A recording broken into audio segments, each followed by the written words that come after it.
commencé la semaine passée. Le titre, c'est « L'Esprit dit expressément ».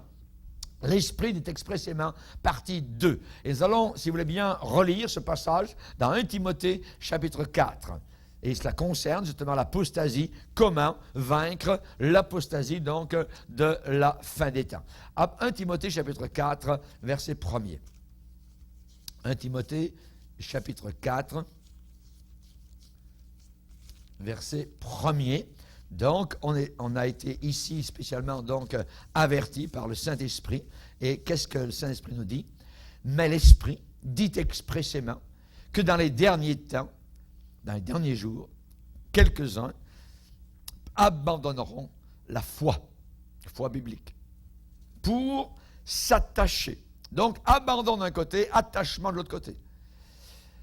Vide d'un côté de foi, ensuite rempli de quoi? Pour s'attacher à des esprits séducteurs et à des doctrines de démons par l'hypocrisie de faux docteurs portant la marque de la flétrissure dans leur propre conscience, prescrivant de ne pas se marier et de s'abstenir d'aliments que Dieu a créés pour qu'ils soient pris avec action de grâce par ceux, notez bien, qui sont fidèles et qui ont connu la vérité.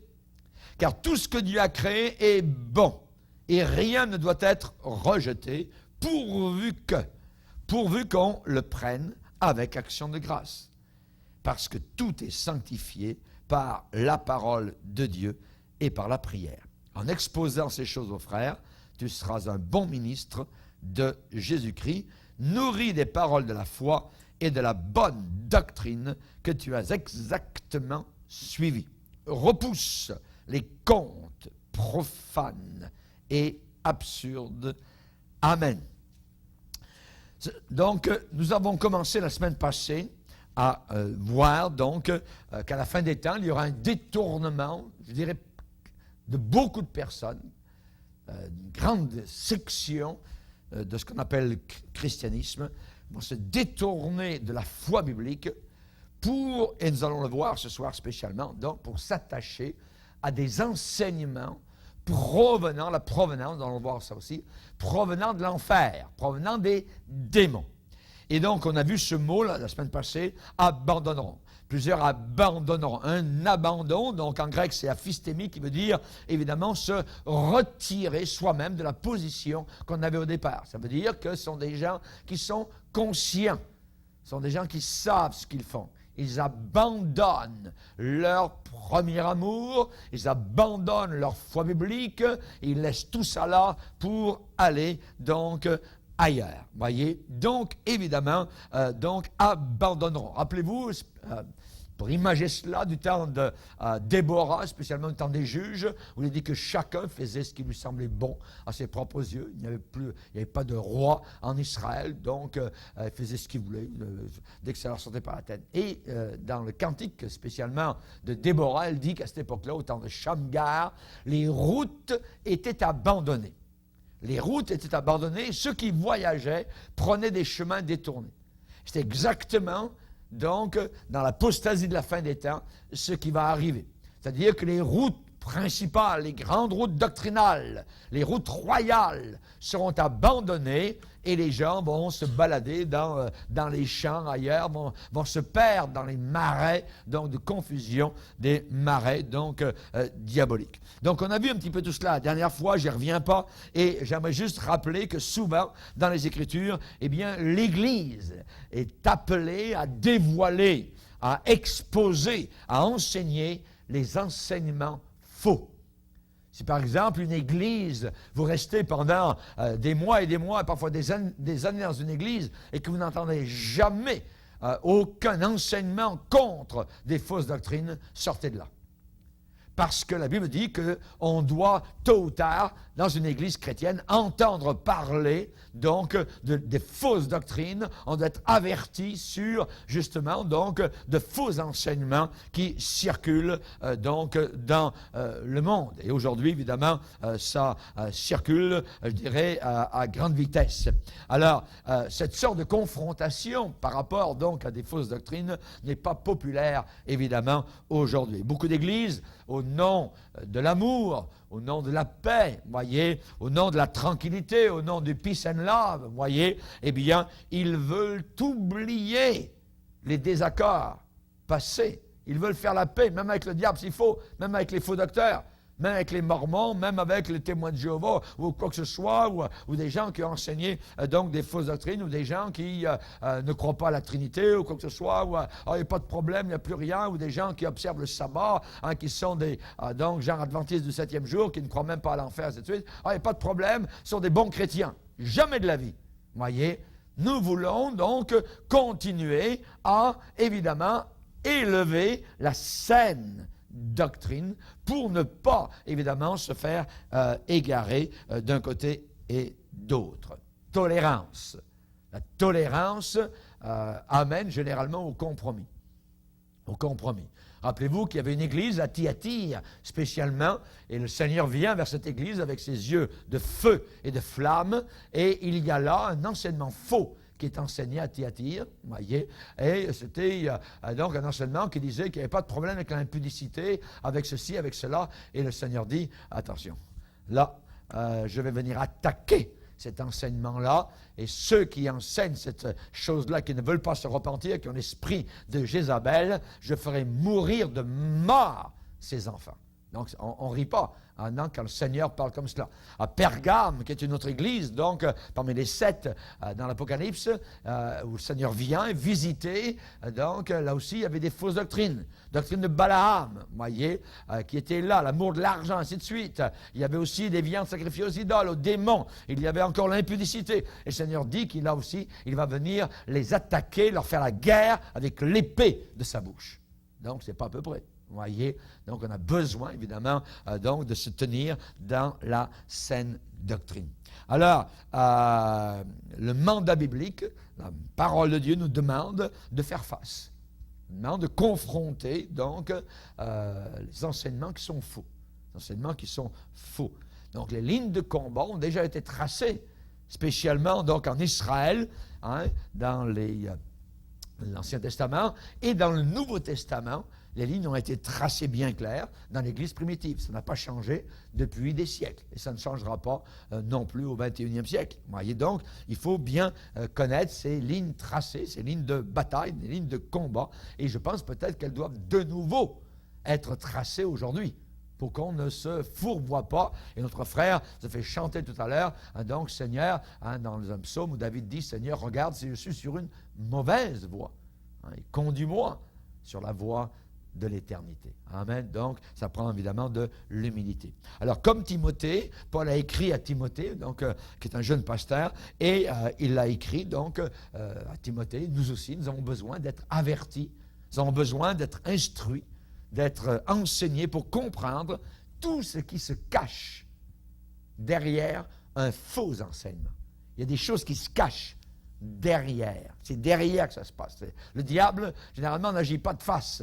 Il agit par derrière. Vous voyez, il agit en sourdine. Il agit derrière le rideau, vous voyez, de ce monde. Il se fait tout petit. Il est serpent. Vous voyez, il laisse pousser l'herbe. Et ensuite, il va donc se cacher et arriver donc pour frapper donc les imprudents. Alors, le thème de 1 Timothée, chapitre 4, versets 1 à 5, le thème est simple. C'est que plusieurs, voyez, abandonneront la foi. Ça, nous devons le savoir. Plusieurs abandonneront la foi. Seigneur, garde-moi. Ça pourrait être moi. Vous voyez, je dois me juger. Je dois faire attention tout le temps. Je ne dois jamais prendre les choses pour acquis. Si je ne m'examine jamais, je suis en danger. Vous voyez, par exemple, Paul va écrire aux Corinthiens en disant, examinez-vous vous-même pour savoir, quoi, si vous êtes dans la foi. Si vous êtes dans le bon sentier. Donc, mais on a été avertis. Plusieurs abandonneront la foi, ça veut dire, bon, apostasier de la foi. La version Martin traduit cela en disant « se révolteront de la foi ». Ils vont se révolter contre la foi biblique. Vous vous rendez compte? Pour eux, ils vont cracher dessus. Ça ne leur suffira plus, voyez, ils vont vouloir autre chose. Fatigués de la manne, voyez, on veut autre chose. Voyez. Ne vous fatiguez jamais de la bonne manne de la parole de Dieu. Alléluia. Elle tombe du ciel. Alléluia. Et Jésus a dit, Moïse ne vous a pas donné la vraie manne, mais moi, je suis le vrai pain. Je suis la vraie manne. Mangez de Jésus. Buvez son sang. Mangez sa chair. Nourrissez-vous de sa parole. Amen. Ne vous tannez pas. Ne vous fatiguez jamais de Jésus. Ne vous lassez jamais du Seigneur. Amen. Et l'apôtre Paul a averti donc Timothée de s'attendre à l'apostasie. Et Paul lui a enseigné 5 caractéristiques précises des apostats. Et durant les leçons à suivre, du mercredi, je vais vous en parler, ces 5 caractéristiques des apostats.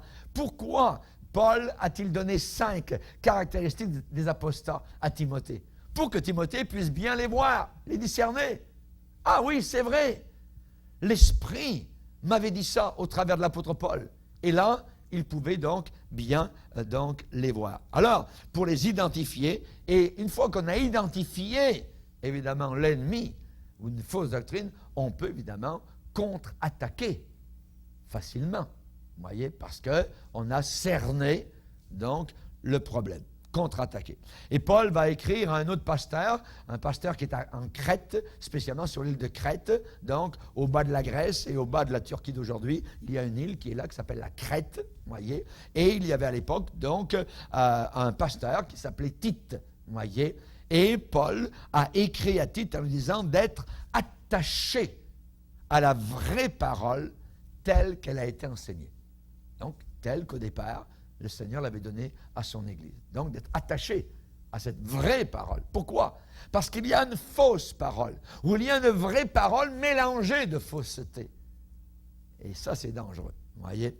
Ensuite, à Timothée, Paul va dire, dans 2 Timothée 1,13, retiens, ça veut dire garde, dans la foi, la charité qui est en Jésus-Christ, retiens dans la foi et dans la charité qui est en Jésus-Christ, le modèle des saines paroles que tu as reçues de moi. Garde le bon dépôt. Garde le bon dépôt. Ouais. Donc, retiens, garde, être attaché. Et dans 1 Corinthiens 15, versets 1 et 2, Paul va dire « L'évangile que je vous ai annoncé, par lequel vous êtes sauvés, si vous le retenez, si vous le gardez tel que je vous l'ai annoncé. Sinon, si vous le changez, si vous le modifiez, si vous le modernisez, vous aurez cru pour rien du tout. Il faut le garder tel quel. Dieu sait ce qu'il fait. Il y a un seul évangile et nous voulons le garder tel quel. Alors, nous allons voir premièrement que la venue des apostats a été prédite. Ça a été prédit. Ça veut dire prédire, ça veut dire ce que le mot veut dire à l'avance. Ça a été prédit. La venue des apostats. Et on ne devrait pas être sous le choc d'apprendre que certaines personnes vont apostasier, vont se détourner de Dieu. Le Saint-Esprit dit expressément. Ce mot expressément, nous allons nous y arrêter quelques instants. Ce mot expressément, ça veut dire aussi explicitement. Ça veut dire que le Saint-Esprit dit véritablement et avec force. Ça veut dire avec expression ce qui va suivre. Le Saint-Esprit dit expressément. Le mot expressément vient d'un mot grec rhétos, voyez, qui veut dire l'Esprit dit en termes clairs, en mots clairs, en mots déclarés, en mots spécifiques. Rhétos, voyez, d'où on a le mot français rhétorique. La rhétorique, c'est l'art de parler, c'est l'art de discourir, voyez. Et là, le Saint-Esprit discourt, le Saint-Esprit dit expressément. Le Saint-Esprit est comme, je dirais, un rhétorique, voyez. Il parle spécifiquement. Et on a aussi le verbe grec rhéo, qui veut dire dire, d'où on a eu le mot rhéma, qui veut dire parole. Parole. Le Saint-Esprit parle. Le Saint-Esprit dit. Le Saint-Esprit exprime en termes clairs. Vous voyez, c'est clair. Et l'apôtre Paul, donc, savait qu'il y aurait des apostats dans l'église d'Éphèse, vous voyez, spécialement, parce que le Saint-Esprit lui avait révélé ce fait de très bonne heure. De très bonne heure. Vous voyez, longtemps avant que Paul écrive la première épître à Timothée, l'apôtre Paul s'était lui-même adressé aux anciens d'Éphèse. Il avait fait venir spécialement à Milet, qui est le port spécialement d'Éphèse, il avait fait venir les anciens de Milet, et là, ils avaient averti. Les anciens, c'était ceux qui enseignaient, les pasteurs. Donc, l'église d'Éphèse était nombreuse, il y avait beaucoup de pasteurs. Et là, Paul les a rassemblés et il leur a parlé. Vous savez ce qu'il leur a dit? Je sais qu'il s'introduira parmi vous, c'est-à-dire au milieu de vous, après mon départ, quand moi je serai parti, des loups ou des louves cruels qui n'épargneront pas le troupeau et qu'il s'élèvera du milieu de vous des hommes qui enseigneront des choses pernicieuses, des choses très mauvaises, des choses hérétiques, pour entraîner les disciples après eux. Donc Paul a averti ces pasteurs, donc ces anciens d'Éphèse. Et je pense qu'une telle révélation sur l'apostasie n'est pas unique au Nouveau Testament. Dans l'Ancien Testament, aussi le Saint-Esprit avait aussi averti d'une apostasie qui s'accomplirait à leur époque, dans l'Ancien Testament spécialement. Et il y a beaucoup de versets dans l'Ancien Testament qui parlent donc d'Israélites, soit d'une façon individuelle, soit parfois même d'une façon nationale, tout le peuple, voyez, qui s'éloignerait, qui se détournerait de la foi. Et je parlais tout à l'heure du livre des Juges. Dans le livre des Juges, il y a eu une apostasie totale en Israël. Ils sont totalement détournés donc du Seigneur. Il y en a même un qui avait une concubine, tout ça, il l'a même tué, il l'a coupé en morceaux. Il y a des choses terribles. Relisez le livre des Juges, vous allez voir, le peuple était apostat totalement, donc loin de Dieu. Du temps d'Ésaïe, du temps de Jérémie aussi, c'était des temps donc terribles donc d'apostasie. Les peuples d'Israël, qui était le peuple de Dieu par excellence, s'éloignaient, se détournaient totalement donc de la foi. Et même, je dirais que s'il y avait beaucoup de personnes dans l'Ancien Testament qui appartenaient à la nation d'Israël, on pouvait être juif, on pouvait appartenir à la nation d'Israël, on pouvait avoir du sang juif qui coule dans ses veines, mais ça ne voulait pas dire, ça ne signifiait pas toujours que tous croyaient au Dieu d'Israël. Vous voyez, même si on était juif, ça ne voulait pas dire que tout le monde croyait au Dieu d'Israël. Et spécialement, on se rappelle que quand le peuple est sorti du pays d'Égypte, quand certains étaient fatigués de marcher dans le désert, la Bible dit qu'il y avait un ramassis de gens parmi le peuple qui était là.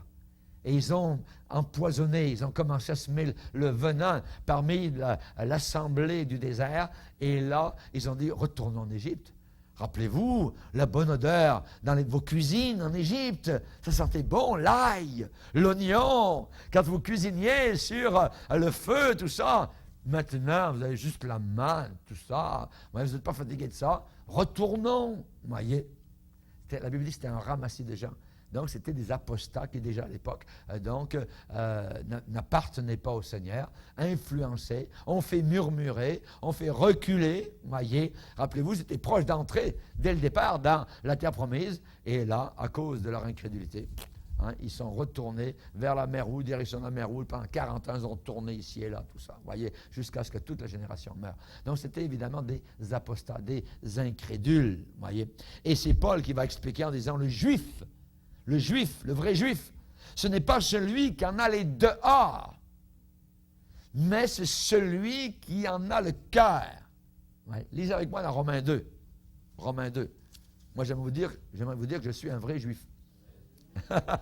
Alléluia. Le vrai juif, c'est celui qui croit. Romains chapitre 2, verset 28. Romains 2, 28. Le juif, ce n'est pas celui qui en a les dehors, l'extérieur. Et nous, on a comme expression souvent, eh bien, l'habit ne fait pas le moine. Hein? Le juif, ce n'est pas celui qui en allait dehors. Et la circoncision, ce n'est pas celle qui est visible dans la chair. Mais le juif, ça veut dire le vrai juif, c'est celui qui l'est intérieurement. Et la circoncision, c'est celle du cœur. Selon l'esprit et non selon la lettre. La louange de ce juif ne vient pas des hommes, mais de Dieu. Êtes-vous des juifs? Amen. On comprend, vous voyez. On est tous des goïms, on est tous des gentils. Mais nous sommes des vrais juifs. Pourquoi? Parce qu'on a le cœur avec Dieu. On est circoncis, pas dans notre corps, voyez, mais dans notre cœur. Amen. Gloire au Seigneur. Alors évidemment, donc, on voit qu'au travers des siècles, dans l'histoire du salut, dans l'histoire de la rédemption, le Saint-Esprit a toujours indiqué que certaines personnes allaient abandonner la foi biblique. Par exemple, le Seigneur va dire, si tu entends dire au sujet de l'une des villes que t'a donné l'Éternel, allons, servons d'autres dieux. Tout d'un coup, tchouk, servons d'autres dieux. Vous voyez? Est-ce qu'il y a des gens aujourd'hui qui servent d'autres dieux? Certains vont dire, on n'est pas dans un pays d'idoles, tout ça, on n'est plus avec les statues, tout ça. Mais, rappelez-vous, quand Paul était à Athènes, il a senti en lui son esprit s'irriter en voyant quoi? La ville était remplie d'idoles. La ville était idolâtre. Ils avaient fait toutes sortes de dieux. Vous savez ce que c'est que l'idole? C'est pas plus qu'un péché. C'est un péché. Il y avait des idoles, donc ils ont fait Bacchus. Et ils ont dit, Bacchus, nous t'adorons. Mais en réalité, c'est parce qu'ils aimaient la boisson, ils aimaient être ivres et tout ça, c'est tout. Ensuite, ils allaient au temple des prostituées, ils adoraient Vénus. Mais en réalité, c'est parce qu'ils aimaient le sexe. Ils aimaient la corruption. C'était des idolâtres. Est-ce que nous avons des idolâtres aujourd'hui? On en est rempli. On en est rempli. Les astrologues, tout ce que vous voulez, vous voyez, la sagesse, vous voyez, Sophia, la philosophie. Les gens me parlent aujourd'hui des cours de ci, de ça, vous voyez, des cours du soir, tout ça. Ils apprennent tout le temps, n'arrivent jamais à la connaissance de la vérité. C'est des idolâtres. Des idolâtres. Donc, nous voyons, si quelqu'un te dit, allons servons d'autres dieux que l'Éternel, cette personne veut te séduire. Deutéronome chapitre 13. Dans Deutéronome 32, versets 15 à 18, il est dit, Israël est devenu gras. Il est devenu gras, vous voyez. Et il a regimbé, il a méprisé le rocher de son salut. Ne méprisez jamais le rocher de votre salut. Le sang qui a versé à la croix du calvaire. Alléluia. Nous n'avons pas besoin aujourd'hui de psycho-ceci, de cela, d'études humanistes ou quoi que ce soit. Nous voulons retourner à la croix du calvaire. C'est là que les chaînes tombent. Au travers de tous les siècles, les chaînes sont toutes tombées au pied du calvaire. Amen. Que Dieu soit glorifié. Amen. Il a méprisé le rocher de son salut. Il a commencé à faire venir des dieux étrangers, des abominations. Et ils ont sacrifié à des démons. C'est écrit dans la parole de Dieu, Deutéronome chapitre 32, versets 15 à 18. Dans Daniel chapitre 8, versets 23-25, on nous parle de la venue de l'Antichrist. Ce chef mondial qui va séduire toute l'humanité. Eh bien, il est dit que l'Antichrist va réussir. Il va réussir dans ses ruses. Il aura de l'arrogance dans le cœur et il s'élèvera contre le chef des chefs. Il va séduire. Il va séduire toute l'humanité, évidemment, qui n'a pas été lavée dans le sang de Jésus. Tous ceux qui ont été lavés dans le sang de Jésus, évidemment, qui veulent marcher proche du Seigneur, eh bien, ne seront pas, évidemment, donc, sujets de cet esprit-là de l'Antichrist.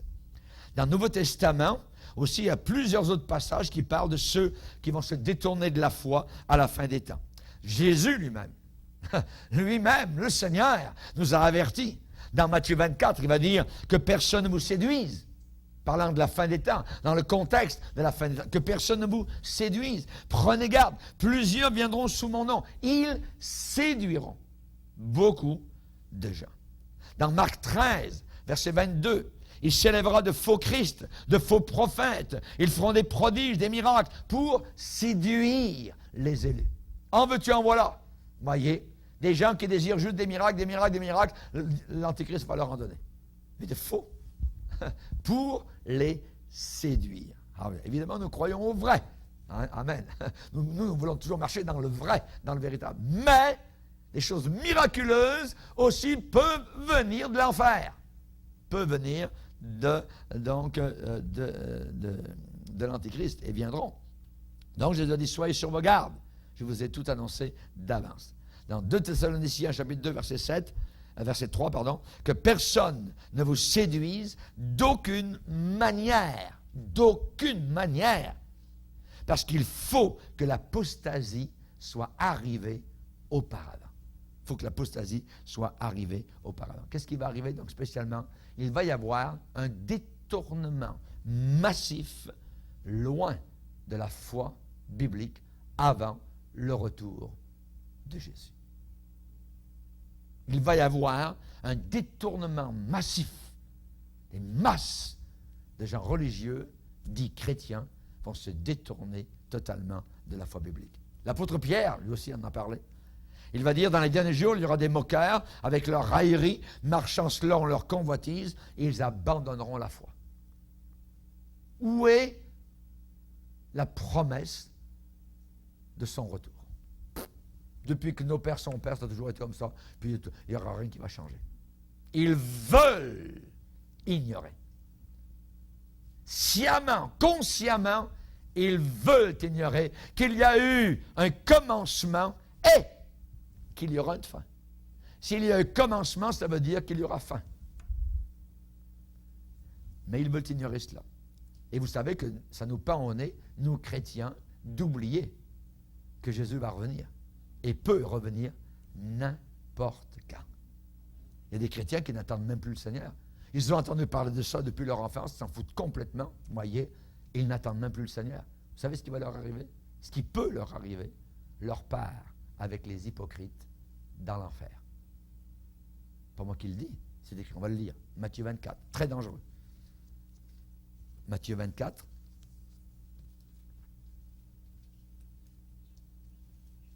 Verset 48. Matthieu 24, verset 48. Mais si c'est un méchant serviteur, donc on parle ici de méchanceté. Ne pas croire est une méchanceté. Ne pas attendre le Seigneur est une méchanceté. Méchant serviteur qui dise en lui-même, ça veut dire qu'il se dit dans son cœur, il se parle à lui-même, il se dit lui-même, mon maître tarde à venir. Il sait que le maître va venir, mais il ne fait plus attention parce qu'il a tellement attendu et il trouve que le Seigneur tarde. Vous voyez? Donc, il n'est plus du tout sur ses gardes. Et s'il se met à battre ses compagnons, donc il commence à vivre comme les païens. Il se bat. Bing, bang, bang, tout ça. Hein, il n'a plus de retenue, il n'a plus le contrôle de lui-même. Il n'a plus le fruit de l'esprit qui est en lui. Et un des fruits, c'est le self-control. Vous voyez, il se met à battre ses compagnons. S'il mange et boit avec les ivrognes, oh! Tout d'un coup, il a une compagnie affreuse qui est les païens. Il aime être avec les païens. Nous aimons être avec les païens pour leur parler de Jésus. Ensuite, on se retire. Mais ce genre de personne commence à aimer la compagnie des païens. Manger et boire avec les ivrognes. Ça parle de manger aussi une autre nourriture. Ceux qui sont ivrognes. Ivrognes dans l'Église du Seigneur. C'est-à-dire qu'ils perdent la tête par rapport à de faux enseignements qui le font tourner des choses nouvelles que personne n'a entendues, que ce soit très dangereux. Quelqu'un arrive, vous donne un enseignement, vous dites, « Ah, vous n'avez jamais entendu ça, c'est profond, profond, tout ça. » Ça, c'est très dangereux, faites bien attention. Et c'est comme ça que des personnes peuvent être attirées, donc, loin de l'Église. Manger une nourriture. Nous mangeons autre chose. Nous mangeons à la table du Seigneur. Mais tout d'un coup, ces gens qui n'attendent plus le Seigneur, qui apostasient, sont en train de manger avec les ivrognes. Boire. Vous voyez? Ils se rafraîchissent avec des ivrognes, avec des gens qui ne sont plus dans la saine doctrine. Qu'est-ce qui va arriver? le maître de ce serviteur viendra le jour où il ne s'y attend pas et à l'heure qu'il ne connaît pas. Il le mettra en pièces. Oh! Il le mettra en pièces et lui donnera sa part avec les hypocrites. Hypocritos. Avec, ça veut dire les comédiens. Un comédien, en grec, c'est un hypocritos. Ça veut dire c'est quelqu'un qui arrivait sur la scène grecque ou romaine et il mettait un masque en avant qui faisait rire tout le monde. Ensuite, il allait vite de l'autre côté et puis il arrivait avec un autre masque. Voyez? Puis là, il faisait pleurer tout le monde. Voyez? Ça, c'était un hypocritos. Et l'hypocrisie, c'est quelqu'un, évidemment, qui joue des jeux, qui a des masques.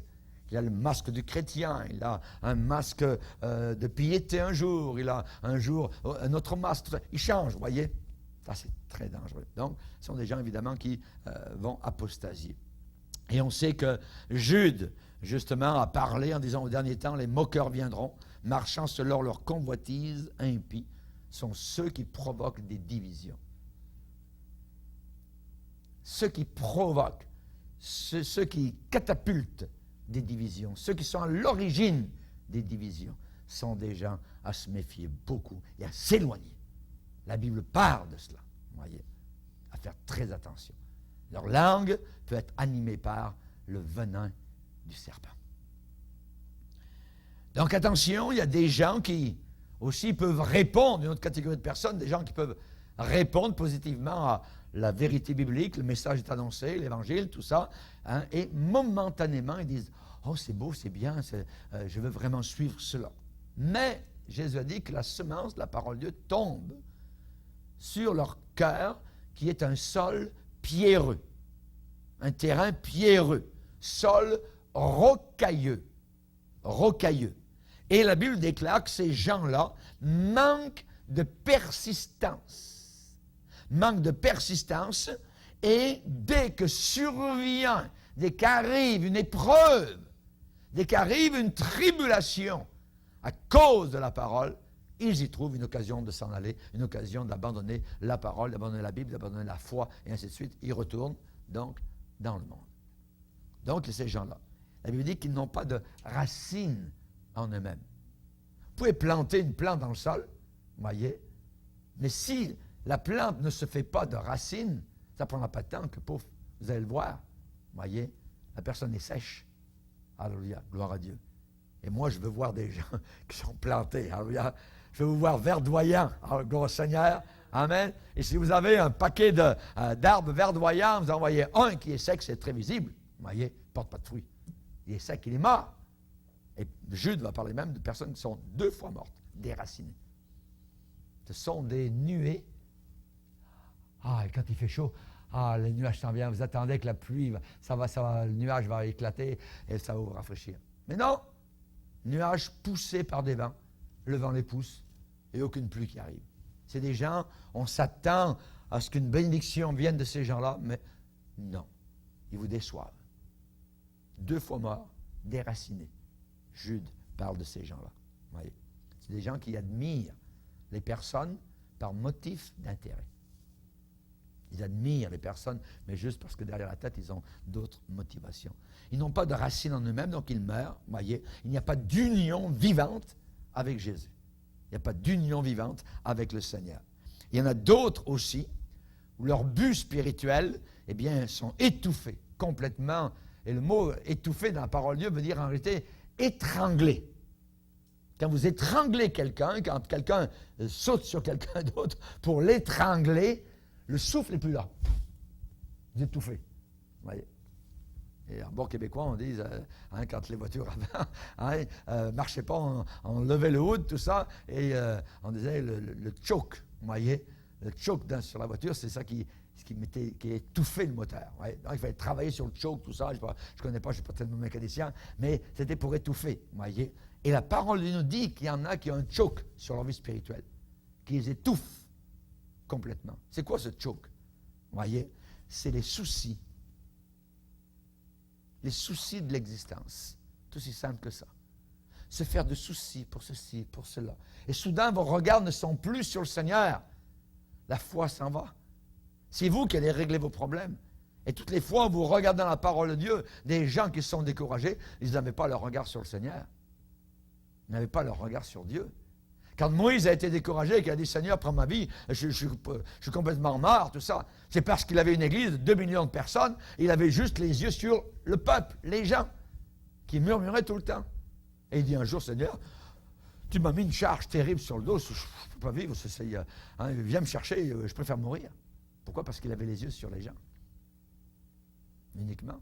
Quand Élie était sous son Juniper, vous voyez, son genêt, et que la reine Jézabel lui avait dit, dans 24 heures, tu es un homme mort, il demandait la mort, Seigneur va me chercher. Vous pensez qu'il voulait mourir? Non, je ne pense pas qu'il voulait vraiment mourir. Mais il était découragé. Pourquoi? Parce qu'il avait les yeux sur Jézabel. Quand il avait les yeux sur le Seigneur, et qu'il a vu le feu tomber sur son sacrifice, sur le mont Carmel, c'était autre chose. Mais là, maintenant, découragé complètement, dépressif, parce qu'il avait les yeux fixés sur Jézabel. Jézabel, vous voyez, découragé complètement. Et Jonas, Jonas, quand il est en train de prêcher l'Évangile, le Seigneur lui dit, va prêcher mon Évangile là-bas, dans telle ville, à Ninive. Ninive, voyons, c'est les Ninivites, quand ils attaquent leurs armées, mais c'est terrible. Ils coupent les pouces des gens, ils font sauter les orbites des yeux des gens avec du fer, c'est des tueurs terribles. Moi, Seigneur, allais leur prêcher à ces gens-là, jamais de la vie. Et il est parti, vous savez, dans un bateau de l'autre côté. Au lieu d'aller vers l'est, il est allé vers l'ouest, vers l'Espagne. Il a dit, c'est merveilleux, même le Seigneur a pourvu pour mon voyage. Il avait le prix du billet du bateau, tout ça. Il dit, merci Seigneur, tu es avec moi. Pas vrai, le Seigneur l'avait dit, tu vas aller à Ninive.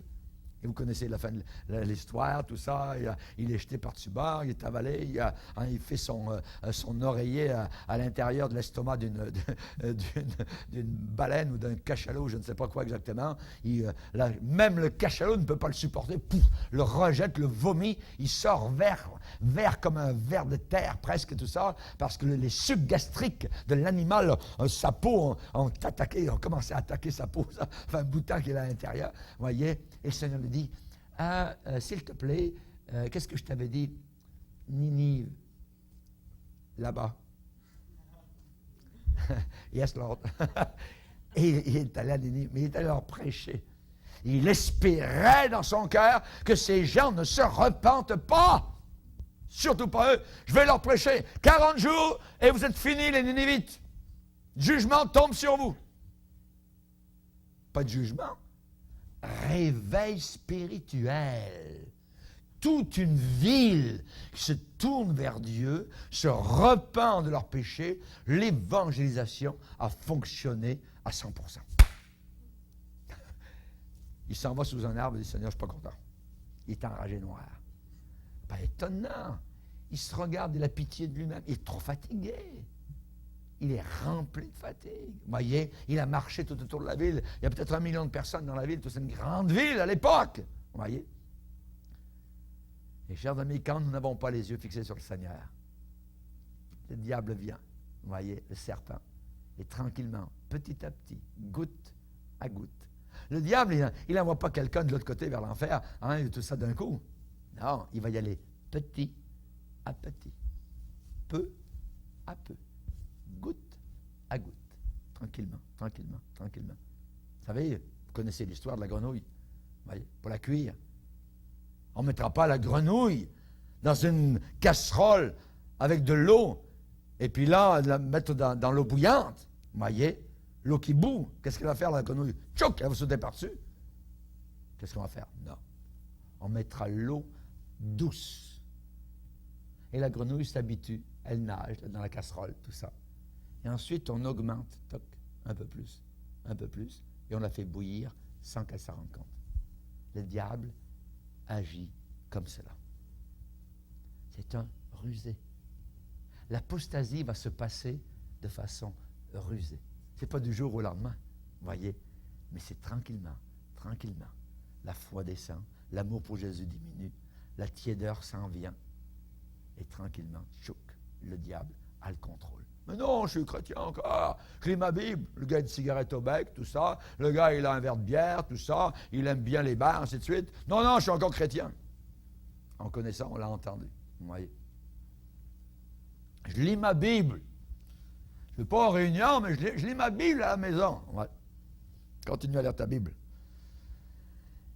Il y en a d'autres. La Bible dit que la semence tombe parmi les épines. Les épines. Les épines sont les soucis du siècle. Et l'amour des richesses. L'amour des richesses. Tout ça, ça amène quelqu'un va devenir stérile et totalement infructueux. Et de telles personnes sont là, dans l'Église, pour un peu de temps, c'est tout. Pour un peu de temps. Pourquoi? Parce que leur cœur n'est pas totalement abandonné à Dieu. Alors ils sont facilement séduits. Séduits. Dans le mot séduit, il y a un S comme serpent. Séduits par qui? Par des esprits démoniaques.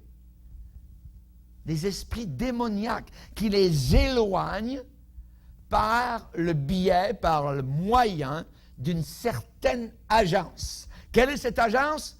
Les faux docteurs. Et nous allons voir ce soir la chronologie des apostats. Quand est-ce que ces apostats viendraient? L'Esprit dit expressément que dans les derniers jours. Dans les derniers jours.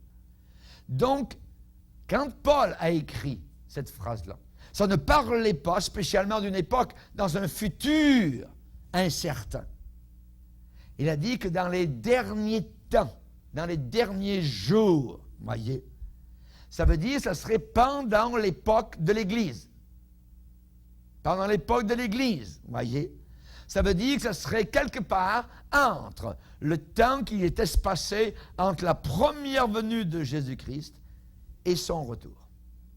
Et ça se passerait à l'intérieur de ces deux parenthèses. Dans les derniers jours, a dit Dieu, je répandrai de mon Saint-Esprit. Et quand est-ce que ça a commencé? Les derniers jours. Quand est-ce que Dieu a commencé de répandre son Saint-Esprit? À la Pentecôte. Donc déjà là, à la Pentecôte, c'était les derniers jours. Dans les derniers jours de Dieu, je répandrai de mon esprit sur toute chair. Voyez? Jean, l'apôtre, a écrit dans la première épître de Jean, « Petits enfants, c'est la dernière heure. » Ça fait 2000 ans. C'est la dernière heure. Dieu, qui est l'auteur de la parole de Dieu, qui est le Saint-Esprit, ne voit pas le temps comme nous. Les derniers jours ont commencé il y a 2000 ans. Et je dirais aujourd'hui, nous sommes à la fin des derniers jours. Vous comprenez ce que je suis en train de dire? Amen. Alléluia. Pierre l'apôtre a dit, en parlant de Jésus, l'agneau sans défaut, sans tache, prédestiné avant la fondation du monde, est manifesté à la fin des temps. Jésus a été manifesté à la fin des temps. Il y a 2000 ans, la fin des temps avait déjà commencé. C'est pas moi qui le dis, c'est écrit dans votre Bible. Jésus a été manifesté à la fin des temps. Hébreux 1er chapitre, verset 2, il est dit, Dieu dans ces derniers temps nous a parlé par le Fils. Dans ces derniers temps, Dieu nous a parlé par le Fils. Et quand est-ce qu'il a commencé à parler, le Seigneur? Il y a 2000 ans. Quand il était sur la terre. Amen. Alléluia. Hébreux 9, verset 26. Maintenant, à la fin des siècles, il a paru, Jésus a paru une seule fois pour abolir le péché par son sacrifice. Donc, ces versets que je viens de vous lire nous disent quoi? Nous disent que les derniers temps commencèrent lorsque Jésus-Christ se manifesta la première fois. Lorsque Jésus s'est manifesté la première fois et qu'il a commencé à cette époque-là, donc l'ère qu'on appelle les temps messianiques, les temps du Messie. Et maintenant, le Seigneur est en train de bâtir, de construire son royaume dans le cœur des hommes. Il bâtit son royaume dans ton cœur. Le royaume de Dieu, ce n'est pas le manger et le boire, mais c'est la paix, la joie, la justice par le Saint-Esprit. Le royaume de Dieu s'installe dans notre cœur, dans ton cœur. Alléluia. Nous vivons dans le royaume de Dieu. Gloire au Seigneur. Le Saint-Esprit est déjà avec nous. Nous n'allons pas avoir la vie éternelle, nous l'avons déjà. La vie éternelle a commencé en nous le jour où nous avons été sauvés. Alléluia. Merci Seigneur. Et c'est vrai que Jésus va revenir établir son royaume sur la terre. Nous régnerons dans un royaume physique, un royaume millénaire pendant 1000 ans. Et à la fin du millénaire, vous voyez, il va y avoir le commencement de son royaume éternel. Les temps éternels vont commencer. Alléluia. Donc, nous vivons maintenant dans les derniers temps. Maintenant, nous vivons dans les derniers temps. Vous voyez? Et c'est dans cette dispensation, dans cet âge, dans cette époque, que l'apostasie dont l'apôtre Paul a parlé va se produire. Rappelez-vous Caïn et Abel. Caïn et Abel, deux petits garçons presque identiques. Et il y a un petit bout de phrase dans Genèse chapitre 4 où il est dit « Au bout d'un certain temps, les deux firent un sacrifice à Dieu. » Et moi, je peux dire, à la fin des temps, nous allons voir la différence entre les deux lignées, celle de Caïn et celle d'Abel. La lignée de ceux qui servent Jésus-Christ sous le sang et ceux qui le servent avec leurs œuvres. Et aucune œuvre, évidemment, n'est acceptable devant le Seigneur. Ceux qui auront l'approbation de Dieu et ceux qui auront l'approbation du diable. Caïn était du diable. Ouais, différence des cœurs. La fin des temps va montrer véritablement les différences des cœurs. Ce qui était caché pendant un certain temps, où c'était comme gris, il va y avoir maintenant de plus en plus de blanc et de noir. Les événements de la fin des temps vont forcer les gens à montrer leur couleur. Alléluia. Gloire au Seigneur. Alléluia. Merci Seigneur. Il me semble qu'on est juste de commencer. Alléluia. Est-ce que vous voulez continuer? Amen. Alléluia. Gloire au Seigneur. On va voir encore un. Quelle est la provenance de l'apostasie? La provenance, la source de l'apostasie. Elle est démoniaque. La source de l'apostasie est démoniaque. Les apostats écoutent les esprits séducteurs. Les esprits séducteurs. Les apostats s'attachent à quoi? Ils s'attachent à des enseignements de démons. C'est écrit là, nous l'avons lu dans le texte tout à l'heure, dans la première épître de Timothée, au chapitre 4, où il est dit, l'Esprit dit expressément que dans les derniers jours, les derniers temps, plusieurs abandonnent la foi pour s'attacher. S'attacher à quoi? À des esprits séducteurs. Donc, on a affaire à des démons qui séduisent. La source de l'apostasie, c'est les démons. Je m'en rappellerai toujours quand j'avais fini notre école en France. Généralement, à la fin de l'école, comme ici, au Canada, les écoliers font un voyage, ouais, des fois. Et une année, nous avions été à la source d'un fleuve qui est immense en France, qui est assez grand, qui s'appelle la Loire. Vous voyez? Et on a pris l'autobus toute une journée, on est parti de bonne heure, le lunch, tout ça, on était des jeunes, tout ça, la fin de l'école, tout ça, voyage scolaire. Et on est arrivé à la source de la Loire. Il a fallu monter dans des montagnes, tout ça, c'était assez haut, tout ça. Et on nous a dit, voilà, c'est ici la source de la Loire. Hein? Ce que nous avions sous les yeux, c'était une ferme. Et on est avancé, on est entré dans la ferme, et là, il y avait un tuyau qui sortait, d'où sortait de l'eau. On nous a dit, c'est ça, la source de la Loire. On a été tout étonnés, parce que quand on sait qu'à plusieurs centaines de kilomètres de là, à 500, 600, 800 kilomètres, c'est un fleuve immense. C'est juste ça. Et j'aimerais vous dire que les sources de toute la marée noire, obscure et ténébreuse, ça vient de démons qui sont là, cachés, derrière les fausses doctrines. C'est pas parce que quelqu'un est allé à l'université et tout ça, et a entendu des gens qui lui ont enseigné ceci, tel philosophe, tout ça. Et puis la personne a cru, le jeune homme qui avait été dans l'église, enseigné l'école dimanche, maintenant il ne croit plus à Dieu, à la Bible, tout ça, parce que son professeur lui a enseigné des choses mieux, tout ça, qu'il comprend maintenant que c'est autre chose, tout ça. Hein? C'est pas le prof. C'est pas la philosophie qu'il vient d'entendre. C'est les démons. C'est le tuyau. C'est là, l'eau pourrie qui est en train de sortir de la bouche du professeur, mais derrière ça, c'est des démons qui enseignent. Et donc, l'origine, la source de l'apostasie, elle vient de démons. Et vous avez remarqué, depuis que vous êtes petit, qu'il y a bien plus de péchés sur la terre maintenant que lorsque vous étiez enfant. Ce qui veut dire qu'il y a plus de démons qui ont été relâchés de l'enfer pour séduire l'humanité. Derrière l'impudicité, il y a des démons. Derrière la religion apostate, il y a des démons. Derrière, même je dirais, la vantardise universitaire, il y a des démons. Et on voit que la parole de Dieu ne se trompe pas. L'apôtre Paul a décrit cette bataille surnaturelle contre les forces démoniaques.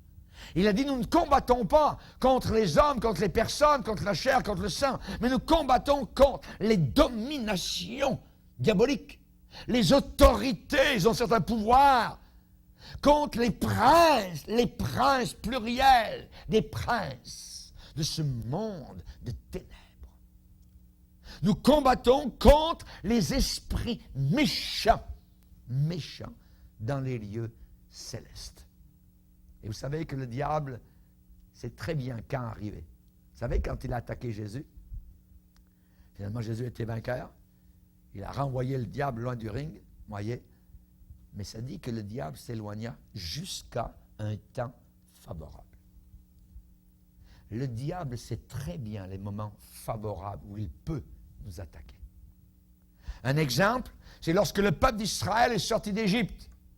Et Amalek, qui est une représentation de Satan, est tombé par ruse sur l'arrière du peuple, les enfants et les vieillards, et il a massacré. Le diable est rusé. Et n'attendez pas que Satan vous fasse, je dirais, des caresses ou quoi que ce soit. Et s'il peut essayer de vous amener vers l'enfer avec lui, il va essayer. Donc, on a à combattre contre, voyez. Et il y a des gens, la Bible dit, qui ont un cœur mauvais et incrédule au point, tellement méchant, tellement mauvais, tellement incrédule. On ne parle pas ici de païens, on parle de chrétiens. Frères, dans Hébreux chapitre 3, frères, que quelqu'un n'ait pas parmi vous un cœur mauvais et incrédule à tel point qu'il se détourne du Dieu vivant. Vous voyez? Pourquoi ils vont se détourner? Parce qu'ils seront séduits, trompés. Par qui? Par des esprits de démons, des esprits séducteurs. Même s'ils ont une façade religieuse. Même s'ils ont une façade religieuse. Rappelez-vous, dans l'Ancien Testament, la question a été posée. C'est Dieu qui a dit du haut de son trône. Qui séduira Akab? Il y avait un paquet de démons qui étaient devant lui, qui avaient accès au trône de Dieu. Et Dieu demande, qui séduira Akab? Un démon a dit, moi comme ça. Un autre a dit, moi comme ça. Et un autre a dit, je serai un esprit de mensonge dans la bouche de ces prophètes. Dieu dit, vas-y, tu le séduiras, tu l'amèneras à bout. Et il est venu à bout. Akab a cru une fausse direction, une fausse doctrine. Il a cru ce qu'un démon disait au travers de la bouche des faux prophètes. Et de telles personnes ne peuvent pas, évidemment, être courtisées par Saint-Esprit. Non, non. Saint-Esprit ne courtise pas ces gens-là. Saint-Esprit ne recherche pas ces gens-là. Pourquoi? À cause de leur cœur endurci par leur incrédulité. Le Saint-Esprit courtise des gens dont le cœur est tendre, dont le cœur est humble et qui aiment le Seigneur. Mais ces gens-là deviennent la proie de Satan, la proie de ses mensonges, voyez, et les mensonges sont transmis au travers des démons. En terminant, j'aimerais juste lire avec vous dans Colossiens, 4 fois, le Seigneur va, par le Saint-Esprit, mettre en garde les Colossiens. 4 fois. Chapitre 2, verset 4, il y a un leitmotiv, une expression qui revient 4 fois dans le même chapitre. Verset 4, Colossiens 2, 4. Je dis cela afin que personne ne vous trompe par des discours séduisants. Donc, attention aux discours, aux beaux parleurs. Voyez, il y a des prédicateurs aujourd'hui qui ont une voix d'ange, qui peuvent parler, prêcher, qui ont un charisme inimaginable, mais ils sont en train de dévier un paquet de gens loin de la croix, loin du calvaire. Deuxièmement, verset 8. Prenez garde que personne ne fasse de vous sa proie par la philosophie, évidemment philosophie païenne, et par une vaine tromperie, s'appuyant sur la tradition des hommes, sur l'humanisme, sur les rudiments du monde, et non pas sur Christ. Christ, c'est le socle, c'est la pierre solide, alléluia, devant laquelle les vagues, en furie de ce monde, viennent s'écraser. Troisièmement, verset 16. Que personne donc ne vous juge au sujet du manger ou du boire, ou au sujet d'une fête, d'une nouvelle lune, des sabbats. C'était l'ombre des choses à venir. Mais le corps, la réalité, est en Christ encore. On parle ici du légalisme. Voyez? Très dangereux, que personne ne vous juge. Personne ne vous condamne. Verset 18. Ensuite, là, on a autre chose. Le mysticisme, l'ascétisme, les visions. Qu'aucun homme, sous une apparence d'humilité, par un culte des anges, ne vous ravisse à son gré le prix de la course. Ça veut dire que vous perdez la course. Vous êtes perdu. Il vous ravisse à son gré le prix de la course, tandis que cette personne s'abandonne à ses visions. Oh, j'ai eu un rêve l'autre soir. Maintenant, je ne dis pas que le Seigneur ne donne pas des visions. Il a donné à l'apôtre Paul. Nous n'en aurons pas toutes les semaines. S'abandonne à ses visions. Il y en a plusieurs, il y en a beaucoup. Et qu'il est enflé d'un vain orgueil par ses pensées charnelles sans s'attacher au chef, Christ encore. On parle ici de mysticisme, de vision, de révélation, de ceci et de cela, de tout ça. Voyez, que personne ne vous séduise, que personne ne vous séduise, que personne ne vous séduise. Amen. Alléluia. Baissons nos têtes et prions le Seigneur. Alléluia. Gloire à Dieu. Seigneur, merci. Je veux te bénir, Seigneur, pour ces moments précieux que nous passons devant toi. Nous ne voulons pas présumer même de nos propres forces, Seigneur. Nous voulons faire attention. Nous voulons, Seigneur, nous considérer nous-mêmes. Nous te prions de nous garder dans la crainte de Dieu, qui est le commencement de la sagesse. Nous te bénissons, Seigneur. Nous te prions de nous garder de cette apostasie terrible. Les démons travaillent, Seigneur, aujourd'hui, jour et nuit. Et nous te demandons, Seigneur, que nous puissions être des enfants du jour, être des enfants de la lumière. Nous te demandons de nous garder toute impureté, toute fausse doctrine, Seigneur. Nous voulons demeurer toujours à la croix, au pied de la croix, là où la victoire a été accomplie une fois pour toutes, Seigneur. Nous voulons nous cacher dans tes plaies, Seigneur. Nous voulons être là sur la montagne, Seigneur, dans le rocher des siècles. Tu te tiendras sur le rocher. Et je ferai passer devant toi toute ma bonté. Seigneur, c'est là que nous voyons ta gloire. C'est là que nous ne pouvons pas présumer notre propre force. C'est là que notre orgueil, Seigneur, se dégonfle. C'est là que nous sommes nous-mêmes, pécheurs, sauvés par ta grâce, marchant dans ta crainte. Te bénissons d'avoir gardé jusqu'à aujourd'hui. Te demandons, Seigneur Jésus, que nous puissions, Seigneur, être sages. Que nous puissions, Seigneur, ne pas nous attacher à des enseignements diaboliques, des philosophies mondaines, humanistes, qui viennent du diable. Nous te demandons, Seigneur Jésus, que nous ne puissions pas être des idolâtres, s'attachant, Seigneur, soit au vin, à la bière, au sexe illégitime, à l'impudicité, à la sagesse humaine.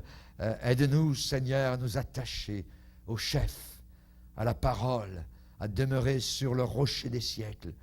Merci pour ceux qui nous ont précédés, qui aujourd'hui sont dans la gloire, qui ont marché avec nous, Seigneur, qui ont marché comme nous, Seigneur. Et nous te demandons que nous puissions nous aussi traverser, Seigneur, avec brio, Seigneur, avec toi, la vallée de l'ombre de la mort. Tu nous tiens par la main, nous ne sommes pas seuls, tu es là, Seigneur. Quand les montagnes, Seigneur, obscures jettent sur la vallée l'ombre de la mort, Seigneur, eh bien, nous ne sommes pas seuls. Tu vois, Seigneur, ceux qui sont dans le besoin, ceux qui souffrent, ceux qui sont seuls, ceux pour lesquels c'est difficile. Seigneur, tu es là pour nous aider. Tu es là pour nous relever. Tu es là pour nous prendre par la main. Si nous tombons, Seigneur, nous ne sommes pas abandonnés. Seigneur, tu es là pour nous relever, pour nous aider. Seigneur, merci pour le Saint-Esprit, consolateur. Veuille bénir chacun de tes enfants.